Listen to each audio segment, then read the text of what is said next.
السلام علیکم ورحمۃ اللہ وبرکاتہ. ټول ملګرو ته سلامونه. ملګرو د دې امیر صاحب دا ویډیو وګورئ، ډېر د شرم کار یې وکړو چې د یو کمزاته خلکو نه تا معافي وغوښته، نو ډېره د افسوس خبره ده. تاسو دا ویډیو وګورئ، بیا د څه نورې خبرې کوم. دا ویډیو وګورئ. جھوٹی ویڈیو جس میں کچھ بھی ایسا نہیں تھا.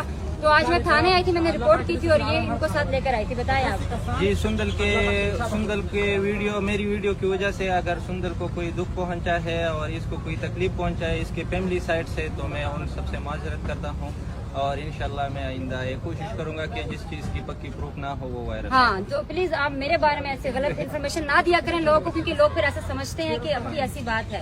تو اوائڈ کریں ایسی چیزوں سے. ٹھیک ہے بھائی، تھینک یو سو مچ. تھینک یو. آج میں شیخ کے ساتھ ہوں. میں آج پولیس اسٹیشن آئی تھی، اس پہ رپورٹ کی تھی میں نے کہ اس نے جو ہمارے خلاف غلط اور جھوٹی ویڈیو بنائی تھی.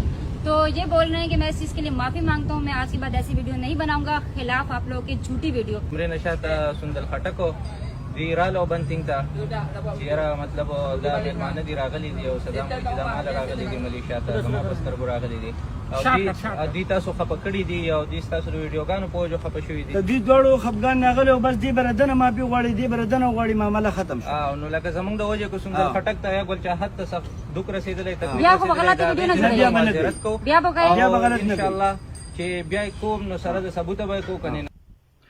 ملګرو دا ویډیو تاسو کته ډېره زیاته د افسوس خبره د امیر صاحب شفیع الله صاحب ته دا وایم چې خدای قرآن ته وګورئ چې د مقابلې نه وسته نه کېږي، د چا سره مقابله نشي کولی. نو برای مهرباني بیا دا قسمه چغې چا پسې مه وهه، په دا قسمه خبرې چا سره مه کوه.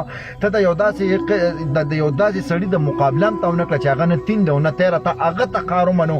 موږ پښتنو خو په تا ډېر غټ ننګ وکړو، غیرت وکړو. موږ وایي یو داسې ځوان هم شته چې د پاشۍ خلاف راوتی، د پښتون په حق کې راوتی. په بار ملک کې چې کوم مسافر لګیا دي خپلو بچو له 2-3 روپۍ ګټي، د هغوی د هغه روپو د حفاظت لپاره دغه ورور لګیا دی. اواز خورئ چې پښتنو ورونو په دې خلکو دوکه نه شي او په دې خلکو په زول پیسې خراب نه کړي.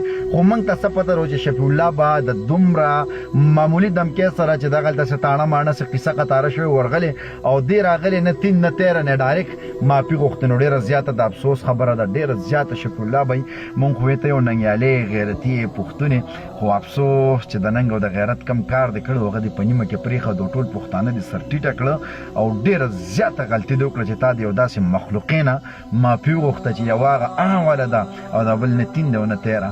نو ډېره زیاته د افسوس خبره ده. دا پیغام چې څومره هم شیر کولی شي شیر کړې او شفیع الله به آینده لپاره به په تا موږ ننګ او غیرت نه کوو. ډېره مننه. دا پیغام چې څومره هم شیر کولی شي مخکې شیر کړې.